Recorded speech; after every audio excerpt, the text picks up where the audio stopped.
কি রে ফরেঙ্গা, কই যাস? ইনকে হন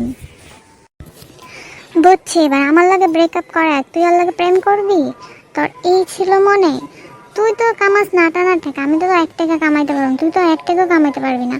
তোর তো লজ্জা শরম নাই, মাইয়ার লগে প্রেম কইরা মাইয়া গো ক্যাফে নিয়ে টাকা খাস, মাইয়া গো টাকা দিয়ে এই খাবার দাবার খাস, নিজের জীবনে কোনো মাইয়ারে 2 টাকা খাওয়াস না, খায়া দেয় আর ব্রেকআপ করাস, তোর লগে প্রেম করবো? তো আমি কি তোর মতো বলদা নাকি যে আমার টাকা দিয়ে মাইয়া গো খাওয়াবো? আমি প্রেম করি মাসে 30টা, প্রতিটা মাইয়ার কাছে আমি প্রতিদিনই ক্যাফে যাই খাই, আমার দিন এমনিই চলে। আমি যদি গো 30 দিন খাওয়াইবার যাই, তাহলে আমার কাছে কি টাকা থাকবো? বা আমি বাইতে থাকবো, আমার কিডনি বেচছে তোকে খাওয়ান যাইব না, পোষান যাইব না? মাইয়া গো যে চাহিদা, বাবারে বাবা। ছি, এগুলো তুমি কি বলো? তুমি আমার বন্ধু, এটা ভাববেই তোমার লজ্জা শরম লাগতেছে? মাইয়া গো টাকা দিয়া খাওয়ার তো দূরের কথা, আমার গলা দিয়েও ডুববো না।